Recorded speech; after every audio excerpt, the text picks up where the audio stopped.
ام اوینداره وی پیغمبرینه. یک ج مدینه‌ایان این که دناف زنار عقبه ده جبو بیعاده پیغمبر علیه السلام را بکن اساد بن زراره بو.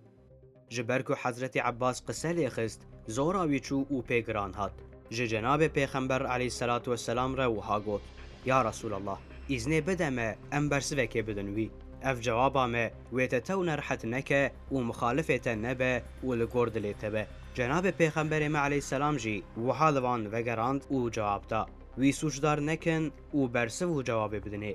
لسروه که اساد بن زراره لجناب پیغمبر ما زیوری و گوت ده هر دعوت ده ری و اصولک نرم و سرت هیه. اف دعو دوزاته یا ایرو تدکی و جمره ده بیجی دل مروان تال و تشتکه.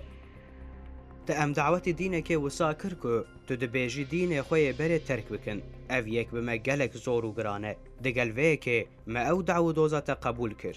تجمره دعوت آنی و گوت حمو تکلین خوین به انسان، جیران، اقربین نیز و دور را قط بکن و ببرن. اف یک جی تشتکی زور و گرانه. لی دگل وی زور بونه ما اف تکلیفات قبول کر. دگل عادت و کفنشوپی انجوا که ما اف دعو دوزت قبول کر. دگل اف دعو تکلیفات دناو انسانان ده خوش نایدی تنجی ما قبول کر. به زمان خو اقرار کر، به دل خو تصدیق و قبول کر. ما تشتین که تجخوده آنین باور کر. ما بمعرفتا که کتیه دل ما تصدیق کر و امیشتر بیعات بکن. اما بیعاد رب خواه بیعاد رب تبکن. دست قدرت یه خوده لسر دست مایه. خوینا ما بخوینا تره، دست ما بدست تره. چاوا که امزارو که پیرکن خود پاريزن، اما تجی جوان تشتو کسان بپاريزن و محافظه بکن. گر ام و احدو سوزا خواه خراب کن، اما احدو سوزا خوده خراب کن. اما ببنج به بخت و به وفاداران. یا رسول الله اف یک جبوت سون دامه صدقته انجا خوده تنه جیه استراندنه و ام خود سپیرنوی.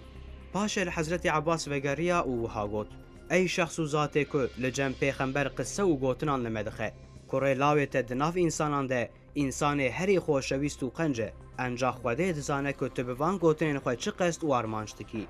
محموت کلین خواه به اقربین خواه چن نیز چجی دور را قد کریه. مشهادت آنیه که اف ذات رسول و پیغمبر خوده او به قرآن شاندیه او تو جاری نداره و کاره. اف قرآن که آنیه جی ناشبه سوز و گوتنین انسانان جبو سوز و گوتنا که تو دخوازی در حق رسول الله ده جمع بستینه و بگره.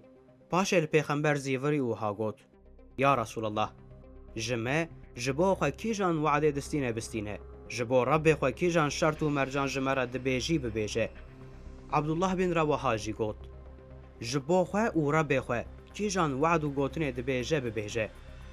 بله ام اویندار پیغمبره که وسانه بلا هر کس ویه که بزانه به بوان بیرو بوریان ام تمنی دکن که مولودا نبی ببه وسیله خیر و برکته.